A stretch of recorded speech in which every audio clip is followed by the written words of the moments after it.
ሰላም ቅዱሳን እንዴት ናችሁ? እኔ በጣም ደህና ነኝ፣ እግዚአብሔር ይመስገን።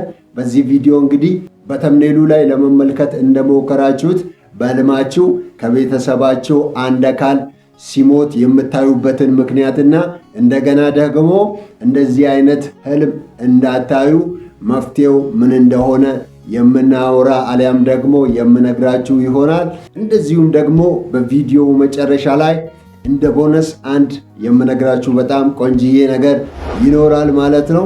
እናም እንግዲህ አደራ የምላችሁ ነገር ይህ የዩቲዩብ ቻናል ወንጌል የሚሰበክበት እንደገና ደግሞ እኛ ጀማሪዎችም ስለሆነን ሰብስክራይብ እንድታደርጉን በጌታ ፍቅር እጠይቃችኋለሁ።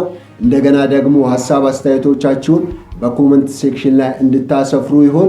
አሁን እንግዲህ ቀጥታ ላይክ በማድረግ ቪዲዮአችንን የምንጀምር ይሆናል ማለት ነው። እንግዲህ በህልማችን ከቤተሰባችን መካከል አንድ ሰው አሊያም የቤተሰባችን አካል ሞቶ የምናይበት ምክንያት ምንድነው? እሱ ስንል ምክንያቱ አንድ ነገር ሊሆን ይችላል። እሱ ምንድነው? እሱ ስንል እግዚአብሔር እኛ እንድናደርገው የሚፈልገው ነገር ይኖራል እና ያንን ነገር በማናደርግበት ጊዜ እንደዛ አይነት ህልም እንደዛ አይነት ነገር ልንመለከት እንችላለን።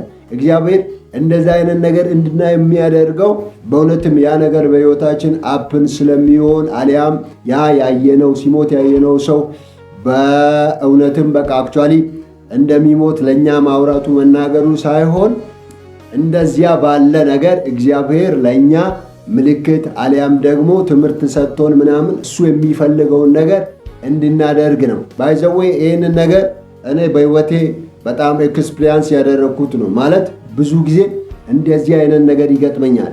ለምሳሌ ያክል እኔ በተለምዶ ከሌሊቱ 9 ሰዓት እየተነሳው ምጸልይበት ሁኔታ አለ እና ይህንን ነገር አሁን ይህንን ተግባሬ ነው በምተው ጊዜ እግዚአብሔር አንዳንድ ጊዜ ገርማችኋል፣ አባቴ ሞቶ ያሰኛል፣ እንደገና እናቴ በቃ ወዘተ ማለት ነው።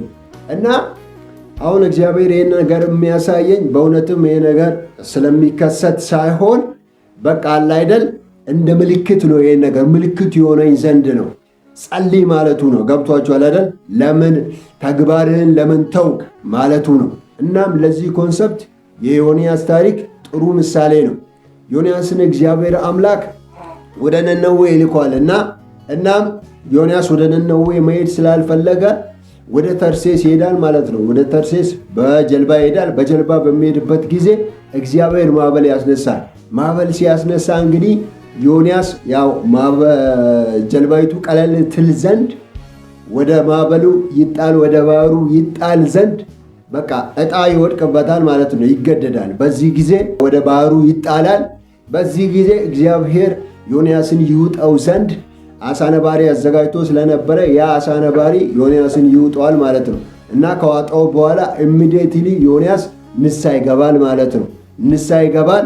በዚህ ጊዜ እግዚአብሔር ጸሎቱን ይሰማል። ጸሎቱን ከሰማ በኋላ በሶስተኛው ቀን የአሳ ነባሪ ዮንያስን ይተፋዋል ማለት ነው እና እግዚአብሔር ይህንን ነገር አሁን ወደ ዮንያስ ለምን መጣ ብለን ስንል ምልክት የሆነው ዘንድ ነው።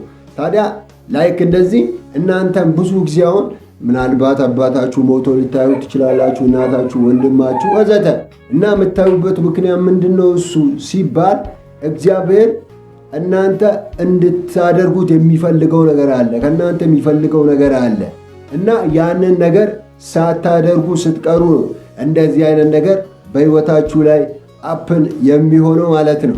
አሁን እንግዲህ ስለ ምክንያቱ ይሄን አክል ካወራን አሁን ደግሞ ስለ መፍትሄው እናውራና መፍትሄው አሁን ምንድነው ማድረግ ያለባችሁ አሊያም ከእናንተ የሚጠበቀው ምንድነው? እሱ እግዚአብሔር ከእናንተ የሚፈልገውን ነገር ማድረግ ነው። ላይክ እንደ ዮንያስ ማለት ነው። ዮንያስን ይገርማችኋል፣ አሳ ነባሪው ከተፋው በኋላ ቀጥታ ወደ ነነዌ ነው ሄደው እግዚአብሔር ወደ ላከው ቦታ ማለት ነው።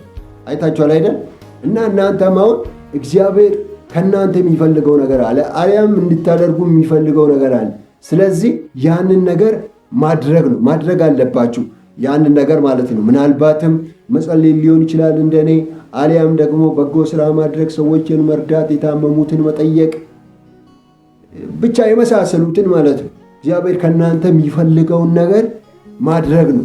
ይህንን ያደረጋችሁ እንደሆነ እንደዛ አይነት ህልም ወደ እናንተ አይመጣም፣ አታዩም ማለት ነው። አይታችኋል አይደል? እኔ አሁን እንዲህ ያለ ህልማውን በምመለከትበት ጊዜ ወዲያውኑ ተነስቼ ጸሎቴን የምቀጥለው ማለት ነው። በቃ ያን ህልም ባየሁበት ቅጽበት ቀጥታ ጸሎቴን እቀጥላለሁ ማለት ነው።